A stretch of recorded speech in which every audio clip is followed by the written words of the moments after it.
Straight to the point, this is the best Naboo Starfighter of all time, and one of the most captivating displays that you can add to your collection. Let's get started.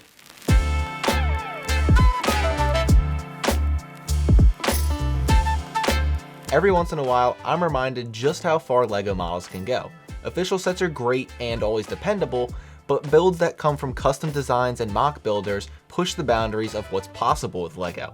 In the case of the Brick Collective's N-1 Starfighter, they managed to pull something off that we haven't seen since the official UCS set in 2002. This ship with chrome highlights, and we're likely never going to see that in the form of an official set ever again. Thanks to BrickMoon, I was able to get everything for this kit and the instructions in a one-time purchase that made this experience that much closer to being the same as an official set.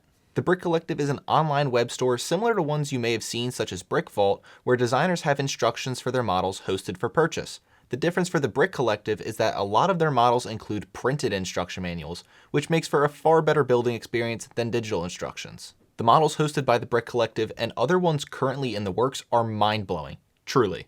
You're not going to find many other places that offer models of this scale and quality. All of their hosted mocks go through plenty of testing before they're launched to work out any of the kinks. The designer of this mock is Jared Reisweber, who has partnered with the Brick Collective in the past to release instructions for Mando's N-1 Starfighter and are currently finalizing the instructions for Sebulba's Pod Racer. I've linked his Flickr in the description of this video if you want to check out some more images of his mocks. They won't disappoint. The kit for this mock was put together by BrickMoon, which specializes in mock building kits for high-end designs. With mocks, the ability to go to just one single source instead of multiple Bricklink orders that then have to be checked is a big time saver and a lot simpler for people who just want to hop into building. Nearly all parts in these kits are in brand new condition, other than some that are in used condition because they're no longer produced by LEGO. For the mocks that have them, BrickMoon kits also include printed instructions, minifigures, and stickers. Most kits are tailored to Star Wars, but there are other various builds from other franchises. I've included a link to their store in the description of this video. The shipment got from Germany over to the United States in less than a week, which was fantastic, faster than a lot of domestic shipments, to be honest. The parts were at the end of the day packaged inside of one giant plastic bag, but were thankfully sorted out by color and then by piece type. When it comes to building mock sets, you're almost never going to find the parts in numbered bags like there are for official sets. Generally, you're going to be left with all of your parts spread across the table or in bowls all at once, and then you have to dig through them at each step to find the right piece. Now, before you can do that, you have to sort through all of the parts, which can be a very exhaustive effort with larger builds. Thankfully, BrickMoon took care of that first step for me, and I can jump ahead to laying everything out and then the build. The big draw to this set and what absolutely hooked me in is the chrome parts. Metallic chrome parts are very rarely made anymore. In fact, only 9 sets in the previous 10 years have included chrome pieces, the most recent being the Hogwarts Express and the Hogsmeade Station from 2023. The chrome parts included in this kit are made by CustomBricks.nl, which is a Dutch company that provides chrome bricks both on a per part basis and in the form of set upgrades. Their catalog includes over 1,000 different parts, which blew my mind. I wasn't expecting the variety to span quite that much. There is actually a kit available for the original UCS set, but that's currently out of stock. They retail a kit specifically for this mock, which is linked in the description of this video. The quality of the chrome parts is absolutely remarkable. There's an extra smooth, slightly cold feel to them that is definitely different from the texture of a normal LEGO brick, but visually they're stunning. The painting execution is phenomenal. None of my parts have excess buildup around joints or the studs, which give them a very professional finish. M&R Productions reviewed a brand new copy of the UCS set a few months ago and showcased the chrome parts, which had some unpainted areas where the parts were seemingly held to have paint applied. That flaw is not the case with these parts from Custom Bricks. The entire piece is uniformly covered with chrome, other than very deep spots in the sloped bricks and hollow studs. For this mock, I don't think it will matter much, but the undersides being covered are a big advantage compared to the official chrome parts. The instructions for this mock are in the form of a printed booklet, which I greatly prefer over digital.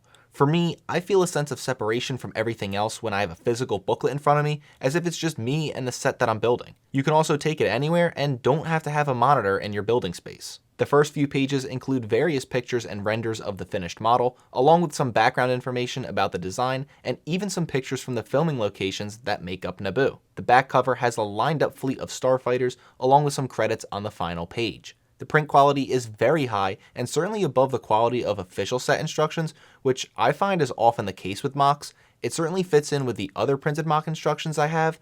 I would say that the individual pages are maybe a little thinner than the other ones, but they're certainly thicker than official set instructions. The build experience was one of the better ones I've had with mocks. The thing to remember when it comes to mocks is that you're going to spend a lot more time looking for the right piece, you'll run into building techniques that are more complex than nearly all sets, and some parts of the build will be fragile. I think the instructions could have been a bit more clear in some areas and could benefit from spreading out the build more and adding maybe another couple dozen pages to the finished booklet, but it was very far from an unenjoyable experience. The underside was absolutely the most difficult part of the build just due to the way that the sections are suspended from ball joints until you can fixate a rubber band to keep them up. The total build time was 7 hours, which I spread out over 2 days. At no surprise, the finished model is simply stunning. This term can get thrown around a lot, but it feels real with this mock. It will be the eye-catcher of your collection. Eyes will immediately glance towards the shiny chrome parts and absurdly sleek finish of the ship. The sculpting of the different curves and angles are marvelous. The finished model is nearly seamless, which is stunning considering the shape of the ship. Little details such as the front wings being on a very slight angle make all the difference to me. LEGO has never included details like this in an N1 set, and I really wouldn't expect them to in the future unless they make another UCS version. Compared to the official UCS set, well, frankly, there is no comparison. This is the best version of an N1 Starfighter we'll probably ever see, and the fact that it's available in the form of instructions or a complete kit is an absolute dream. The size is large without being so big that you can't fit it on a display shelf. Some of the larger official sets, such as the Razor Crest or Falcon, become a tough purchase because then you need a ton of room just to display them.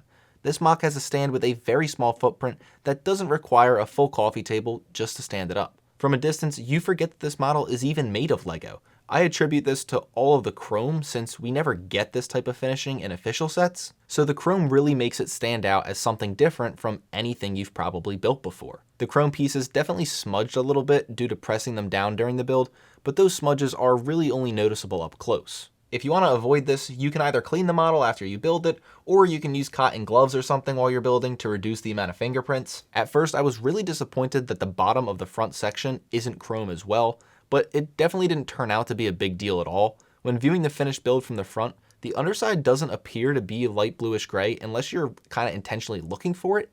The specular hits of light along the front edge of the ship and on the couple of pieces that are chrome on the underside make it blend in very, very well. The illusion is also slightly caused by the engines being chrome on the bottom.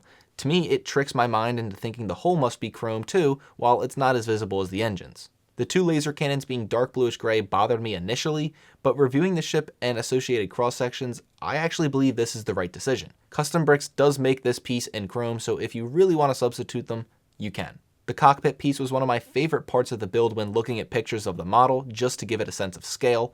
Unfortunately, it's pretty locked in place, but you can still very easily see the interior of the cockpit from the outside. Bright light orange pieces are included at the engine heatsink location, which is just due to the available colors for this part.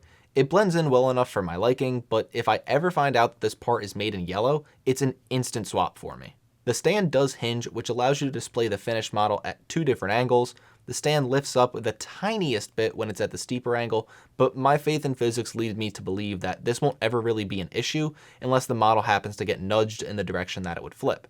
I personally will have mine displayed at the steeper angle since it'll be sitting a little bit higher up. This way I can show off the chrome more. 3 minifigures are included with this kit, but funny enough aren't shown in the instruction manual. The stand does have very clear indications of where they should be placed. They're just only referred to in the instruction manual with a call out at the end of the instructions. The first minifig is a Naboo fighter pilot, which was introduced in the 2011 Naboo Starfighter set, as well as the Naboo Planet Series set. The included Anakin Skywalker is the one from the 2019 Anakin's Pod Racer and the Naboo Starfighter Microfighter, minus the goggles for his helmet. And last but not least is R2-D2, which is the minifigure that showed up in 6 different sets from 2020 to 2021.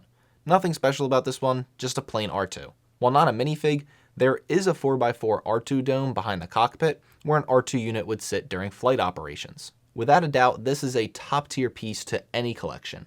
It just being a mock already makes it a more valuable addition to your collection because 99.99% of LEGO collectors won't have this. It'll be more exclusive to your collection than germs that can survive Purell. However, there is a very great cost to get this chromed out beauty. The kit from BrickMoon cost nearly $1,600 US, which is almost as much as it would cost to get both the UCS AT-AT and the UCS Falcon. To be more specific, the 2,459 piece kit is currently listed for 1,450 euros, which is equivalent to about 1,575 US. I don't even want to think about the price per piece ratio. Obviously, that is an enormous cost. But being someone who has made custom mock kits and instructions, you're paying the premium price for a lot of work by individuals, not the work of a mass-produced company product. Specifically for this kit, you're also paying for all of BrickMoon's time that goes into it. There's a lot of hours in that. So what I can say is that given all the time and effort that goes into getting this one-of-a-kind set with all of these chromed out bricks, I don't necessarily think it's too overpriced or greedy, but it is certainly an extreme luxury that not many collectors can afford. Think of kits such as this one like top-end quality clothing. What you buy is certainly very expensive, yes, but without a doubt it is a tier above any of the cheaper options. Not many people are going to be able to afford it. It's just the case that it is. If you want to buy all the parts yourself, you can certainly go that route and you'll probably end up saving a couple $100, but what I can guarantee is that you're going to have at least a couple headaches of sellers missing parts in your order, having inaccurate inventories, yada yada yada. Something's going to add some frustration to that process instead of just getting it from one source. But you will save some money. There's also the option to build this ship without any of the chrome parts, which would significantly reduce your price down by using light bluish gray. To be honest, you could probably get all of the parts, the instructions, the sticker for like $450 US, significantly lower. But you also have to take the risk that if you want to upgrade to chrome in the future, Custom Bricks may not necessarily have the kit available. So again, just something you have to wager if you want to build this. I couldn't have asked for a better experience with BrickMoon. Everything was incredibly professional and was so much more enjoyable than waiting for multiple orders to come in. Ever since my pre-order in December, I received continuous updates about the status of my kit, which is a big peace of mind when spending this much money. So how does this set rank compared to the rest of my collection and previous builds? Cost aside, it's right up there at the top. In terms of a score, I would give this mock a 9.4 out of 10, which is the highest documented score on this channel, although I would put it behind the Titanic, which is just off screen here. I don't know if that set will ever be topped. The Brick Collective's N-1 Starfighter is a jaw-dropping display piece that gives us one of the prequel's best ships at a scale I have great doubt we would ever receive as an official set. The chrome parts elevate this mock from a top-tier collectible to a one-of-a-kind piece in any LEGO or Star Wars collection. If you're interested in this kit or any of the other offerings from BrickMoon or the Brick Collective, check out the links in the description of this video. Thank you for watching, and be sure to check out all the future content that comes out from this channel. Stay bricking.